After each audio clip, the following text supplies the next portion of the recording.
रायगड जिल्ह्यामध्ये रायगड कबड्डी लीगचं आयोजन आपल्याकडून होतंय आणि खऱ्या अर्थानं होतकरू खेळाडूंना, उद्योन्मुख खेळाडूंना प्रोत्साहन देण्यासाठी अतिशय महत्त्वाचा टप्पा हा मानला जातो। काय नेमक्या स्पर्धा आहेत, स्पर्धेचं स्वरूप काय असणार आहे? येत्या 7, 8, 9, 10 एप्रिल या रोजी अलिबाग समुद्र किनाऱ्या ठिकाणी रायगड जिल्हा कबड्डी लीग ही आपण भरवतोय। त्याच्यामध्ये 96 खेळाडू जिल्ह्यातील सहभाग घेत आहेत। 2 खेळाडू उपनगर, 2 खेळाडू मुंबई शहर, 2 पुणे आणि 2 ठाणे असे आपण महाराष्ट्रातून 2-2 प्लेयर घेतलेले आहेत। आपण ह्या ज्या स्पर्धा घेतो याच्यामध्ये आपला उद्देश आहे की खेळाडूंना जास्तीत जास्त नवीन स्पर्धेविषयी माहिती मिळावी, त्यांना शिस्त लावावी, म्हणून आपण लीगचं आयोजन करतो। इतर ज्या स्पर्धा होतात त्याच्यात आणि लीगमध्ये खूप मोठा फरक आहे।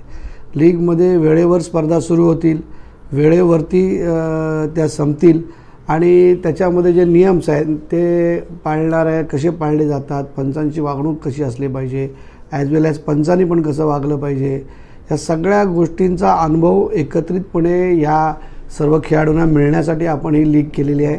याला 8 टीम घेतलेल्या आहेत। 8 टीम प्रत्येकाशी खेळणार आहेत आणि 8 टीम मधून आपण बेस्ट 4 टीम काढून त्याच्यामध्ये 1, 2, 3, 4 असे काढून 1, 2 मधून जो जिंकेल तो डायरेक्ट फायनलला, हरेल तो 3 आणि 4 बरोबर खेळेल आणि त्यातून जो जिंकेल तो डायरेक्ट परत फायनलला जाईल। अशा पद्धतीची सगळी रचना आहे। सुंदर असं ग्राउंड केलेलं आहे। 5000 लोकांची आपण बैठक व्यवस्था केलेली आहे। बाहेर स्क्रीन लावलेले आहेत आणि थोडेफार आपण चरखे नियम पण थोडेफार बदललेले आहेत की खेळामध्ये थोडी मजा येण्यासाठी आपण थोडे नियम बदललेले आहेत। जे नियम आगामी काळामध्ये AKFI मार्फत पण बदलले जाऊ शकतात, त्याचा अनुभव येण्यासाठी हा सगळा आम्ही उपक्रम केलेला आहे।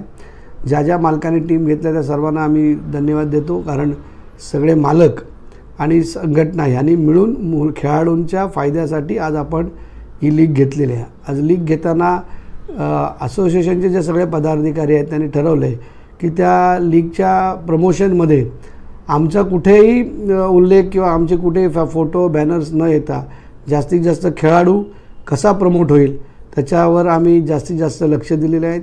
ज्यावेळेस सामने सुरू होतील त्यावेळेस जशा त्यांच्या बेस्ट पकड होतील, बेस्ट रेड होतील, त्यासुद्धा वारंवार दाखवल्या जातील बाय नेम की बाबा ह्यांनी ही रेड घेतली, यांनी एवढे पॉईंट घेतले। या सगळ्या गोष्टींचा आम्ही सोशल मीडियाच्या माध्यमातून त्यांचा प्रचार आणि प्रसार करणार आहोत, जेणेकरून कबड्डी वाढली पाहिजे आणि जिल्ह्यातील कबड्डी निश्चित वाढेल, ज्याचा फायदा आमच्या जिल्ह्याच्या टीमलासुद्धा निश्चित होईल। या स्पर्धांचा राष्ट्रीय आंतरराष्ट्रीय स्तरावर कबड्डीपटूंना कशा पद्धतीने फायदा होईल वाटतंय? आंतरराष्ट्रीय खेळाडू म्हणजे आपलं म्हणणंच आहे की ह्या लीगनुसार जी शिस्त पाहिजे, जेव्हा आंतरराष्ट्रीय आपला खेळाडू स्टेटमध्ये खेळायला जाईल किंवा इंटरनॅशनल खेळायला जाईल तर त्याला कशा पद्धतीने तिथे त्याची वागणूक असली पाहिजे ह्या सगळ्याचा विचार करून या स्पर्धा केल्या की त्याचा अनुभव निश्चित त्याला मिळेल।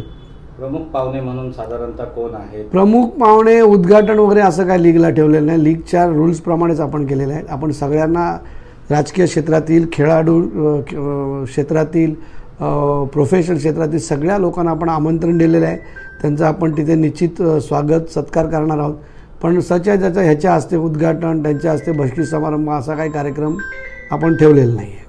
Video reporter Dhammasheel Sawant, KTV news, Raigad.